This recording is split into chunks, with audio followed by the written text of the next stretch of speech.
திருவள்ளூர் மாவட்ட ஒருங்கிணைந்த நீதிமன்ற வளாகத்தில் போக்சோ வழக்குக்கான சிறப்பு நீதிமன்றம் மாவட்ட முதன்மை நீதிபதி திறந்து வைத்தார். மாவட்ட கலெக்டர் எஸ்பி பங்கேற்பு.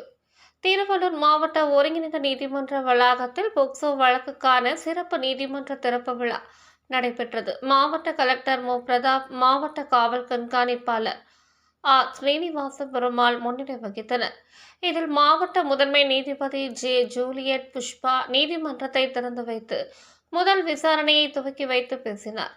உச்சநீதிமன்றத்தின் ஆணைக்கிணங்கவும் இந்திய அரசின் வழிகாட்டுதலின்படியும் 18 வயதுக்கு உட்பட்ட இளஞ்சிறார்களுக்காக கடந்த 2012ஆம் ஆண்டு பாலியல் குற்றங்களில் இருந்து குழந்தைகளை பாதுகாக்கும் சட்டம் இயற்றப்பட்டது. இந்த சட்டமானது குழந்தைகளுக்கு எதிரான பாலியல் துன்புறுத்தல் மற்றும் துஷ்பிரயோகம் போன்ற குற்றங்களை தடுப்பதற்கும் அதற்கான தண்டனை குறித்தும் விரிவாக இயற்றப்பட்ட சட்டம் ஆகும். அதன்படி தமிழக அரசின் 2/4/2013 தேதியிட்ட அரசாணையின் 217 படி தமிழ்நாட்டில் 22 மாவட்டங்களில் மேற்படி சட்டத்தின் கீழ் பதிவு செய்யப்படும் குற்றங்கள் குறித்த வழக்குகளை விசாரிக்கவும் தண்டனை தீர்ப்புகள் வழங்கவும் விரைவு மகளிர் நீதிமன்றங்கள் நிறுவப்பட்டன. அவ்வகையில் திருவள்ளூர் மாவட்டத்திலும் விரைவு மாவட்ட மகளிர் நீதிமன்றம் துவக்கப்பட்டு சமுதாய நலனை கருத்தில் கொண்டு துரித விசாரணை நடத்தி பாதிக்கப்பட்ட இளைஞர்களுக்கு பாதுகாப்பையும் நீதியையும் உறுதிப்படுத்திடவும் சிறப்பாக செயல்பட்டு வந்துள்ளது. இந்நிலையில் மேற்கண்ட 2012ஆம் வருடத்திய குழந்தைகள் பாலியல் வன்கொடுமை தடுப்பு சட்டத்தின் கீழ் பதிவு செய்யப்பட்ட வழக்குகளை பிரத்யேகமாக விசாரிக்க தனி நீதிமன்றத்தினை நிறுவும் வகையில் திருவள்ளூர் மாவட்டத்தில் தமிழக அரசின் 2/2/2021 தேதியிட்ட அரசாணையின் 47/2021 படி ஒருங்கிணைந்த மாவட்ட நீதிமன்ற வளாகத்தில் சென்னை உயர்நீதிமன்றத்தின் வழிகாட்டுதலின்படியும் உரிய கட்டமைப்பின்படி கட்டப்பட்டுள்ள போக்சோ வழக்குகளுக்கான சிறப்பு நீதிமன்றத்தினை இன்று முதல் திருவள்ளூர் மாவட்டத்தில் திறந்து வைக்கப்பட்டுள்ளது.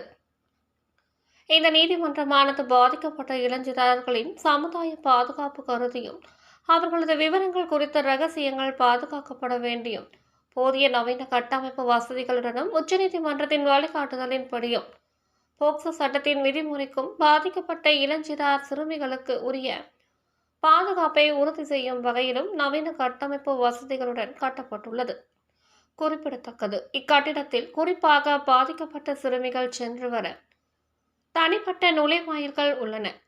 பாதிக்கப்பட்ட சிறுமிகள் நீதிமன்றத்தில் எந்தவித அச்சுறுத்தல்களுக்கும் உட்படுத்தப்படாத வகையில் உரிய பாதுகாப்பு வசதிகள் உள்ளது.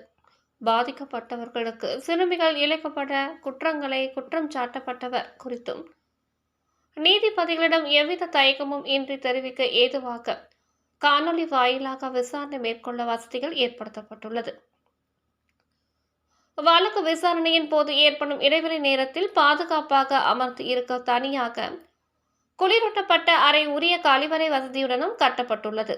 இளஞ்சிறார்களுக்கு நீதிமன்றத்தில் இருப்பதாக உள்ள மனநிலையை போக்கவும் சுமூகமான மனநிலையை உருவாக்கவும் அவர்களுக்கு உரிய சிறுவர் விளையாட்டு உபகரணங்கள் மற்றும் பொம்மைகள் ஆகியவை வைக்கப்பட்டுள்ளன.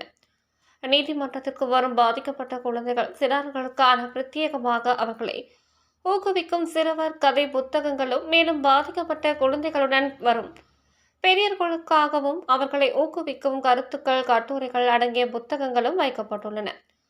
விசாரணைக்கு வரும் இளஞ்சிறார்களுக்கு பாதுகாப்பான மனநிலையை ஏற்படுத்தவும் எவ்வித அசௌகரியங்களுக்கும் உட்படாத வகையிலும் கட்டமைப்பு வசதிகள் ஏற்படுத்தப்பட்டுள்ளது. நீதிமன்ற கூடத்தில் சிறுமியர்களை விசாரணை செய்ய தனியாக ஒரு அறை ஒதுக்கப்பட்டு கண்ணாடி கதவுகளால் மூடப்பட்டு குழந்தைகள் நல காவலர்கள் மூலம் காவல் பணி மேற்கொள்ள வசதி செய்யப்பட்டுள்ளது. போக்சோ சிறப்பு நீதிமன்றத்தின் உயரிய நோக்கமானது பாதிக்கப்பட்ட சிறுமியர்களுக்கு கால தாமதம் ஏற்படாமல் உடனுக்குடன் சமூக நீதியும் பாதுகாப்பும் கிடைக்க வழிவகை செய்ய வேண்டியதே ஆகும் என மாவட்ட முதன்மை நீதிபதி ஜே. ஜூலியட் புஷ்பா தெரிவித்தார்.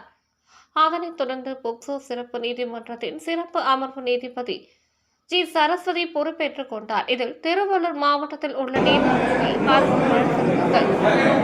வழக்கறிஞர் சங்கங்களின் தலைவர்கள், சங்க நிர்வாகிகள் மற்றும் வழக்கறிஞர்கள், நீதிமன்ற ஊழியர்கள், காவல்துறை அதிகாரிகள் மற்றும் பொதுப்பணித்துறை அதிகாரிகள் மற்ற